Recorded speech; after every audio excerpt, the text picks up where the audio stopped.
तो बात हो रही है गोकुल धाम सोसाइटी की। एक ऐसी जगह जहां ना इस वक्त बदलाव की एक बड़ी हवा चल रही है। और ये बदलाव कैसा है? मतलब एक तरफ तो सोसाइटी को बेहतर बनाने की कोशिश हो रही है, पर दूसरी तरफ अरे बाप रे, लोगों की रोज की जिंदगी में जो सिरदर्द शुरू हुआ है वो एक अलग ही कहानी है।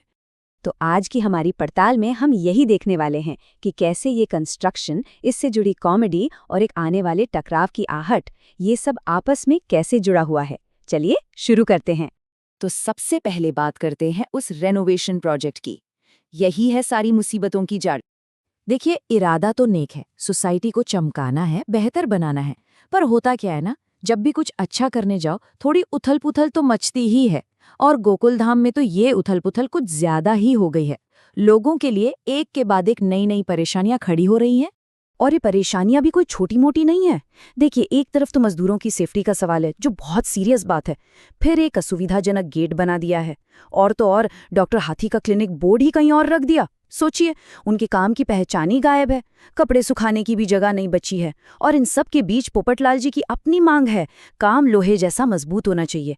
ये सारी शिकायतें ना सिर्फ शिकायतें नहीं हैं, ये लोगों के रोज के स्ट्रगल की कहानी कह रही हैं। तो ये तो हुई पूरी सोसाइटी की बात। लेकिन अब देखते हैं कि कैसे इस पूरे हंगामे का असर किसी की पर्सनल जिंदगी पर एक बड़ी तबाही बनकर टूटता है। यहाँ पर कहानी एक बहुत ही पर्सनल मोड़ लेती है। पोपटलाल जी के लिए एक रिश्ता आता है। सालों के इंतजार के बाद एक उम्मीद जगती है।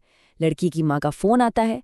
पर घर तो पूरा रेनोवेशन की वजह से बिखरा पड़ा है। वो बहाना बनाते हैं, लेकिन परिवार वाले घर आने की जिद करते हैं। और फिर बस एक फोन कॉल पर सब खत्म, रिश्ता कैंसिल। सोचिए जरा, सोसाइटी की एक प्रॉब्लम की वजह से किसी का सालों का सपना टूट गया। ये सिर्फ एक रिश्ता टूटना नहीं है, ये पोपटलाल के लिए एक बहुत बड़ी, बहुत पर्सनल ट्रेजेडी है।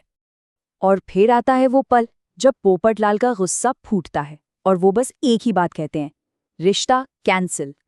और इसका पूरा इल्जाम वो किस पर डालते हैं? भिड़े पर और सोसाइटी के इस रेनोवेशन की गलत टाइमिंग पर। तो एक तरफ मुंबई में ये सब हंगामा चल रहा है। अब सीन को थोड़ा बदलते हैं और चलते हैं दूर, कच्छ, क्योंकि वहां एक दूसरी ही कहानी चल रही है। यहाँ पर ना दो अलग अलग दुनियाएं दिखती हैं। एक तरफ है गोकुल धाम, जहां रेनोवेशन और फ्रस्ट्रेशन का माहौल है, सब कुछ अस्त व्यस्त और तनाव भरा। और दूसरी तरफ है कच्छ का रण, जहां का फोकस है घूमना फिरना और रिश्तों की बातें।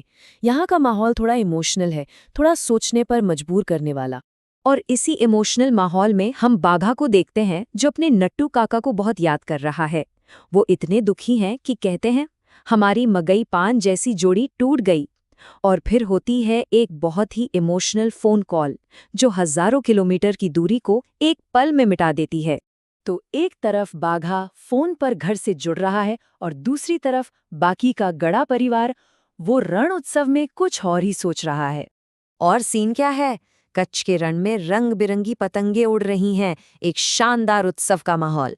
गोकुल धाम के उस धूल मिट्टी वाले कंस्ट्रक्शन साइट से एकदम उल्टा। लेकिन इतनी खूबसूरती के बीच भी गड़ा परिवार को एक चीज की कमी खल रही है, अपने गोकुल धाम वालों की। और यहीं पर शो की सबसे बड़ी बात सामने आती है कि असली मजा तो सबके साथ आता है। टुगेदरनेस की जो भावना है वो सबसे ऊपर है। अब आते हैं कहानी के आखिरी हिस्से पर। यहाँ एंट्री होती है हमारे सूत्रधार तारक मेहता की। और वो सिर्फ कहानी नहीं सुना रहे हैं, वो एक बहुत जरूरी बात बता रहे हैं, एक तरह की चेतावनी भी दे रहे हैं। और वो ये चेतावनी पतंगों के जरिए देते हैं। पतंगबाजी में एक शब्द होता है पेच लड़ना। इसका मतलब होता है जब दो पतंगे हवा में एक दूसरे से लड़ती हैं, एक दूसरे को काटने की कोशिश करती हैं। तारक मेहता इसी को इंसानी रिश्तों के झगड़ों से जोड़ते हैं। और उनकी सबसे बड़ी सीख यही है। वो कहते हैं, जीवन में हम पतंगों से एक चीज कभी नहीं सीखते कि भाई आपस में पेच नहीं लड़ाना चाहिए। मतलब हम पतंगों की तरह आपस में ही क्यों लड़ते रहते हैं? ये एक बहुत गहरी बात है। और इसी सोच के साथ तारक मेहता एक भविष्यवाणी भी करते हैं। वो नोटिस करते हैं कि सोसाइटी के जो दो सबसे बड़े कॉम्पिटिटर है, जेठालाल और अय्यर, उनके बीच काफी टाइम से शांति है। और ये शांति किसी आने वाले तूफान का संकेत है। उन्हें अंदेशा है कि इन दोनों के बीच एक नया झगड़ा बस होने ही वाला है। और यहीं पर हमारे लिए एक बड़ा सवाल खड़ा होता है, क्या गोकुलधाम जैसे कम्युनिटी में जहाँ सब साथ रहते हैं, वहाँ प्यार और सहयोग के साथ साथ ये छोटी मोटी लड़ाइयाँ, ये नोकझोंक भी उतनी ही ज़रूरी हैं? क्या संघर्ष भी एकता का ही एक हिस्सा है? सोचने वाली बात है।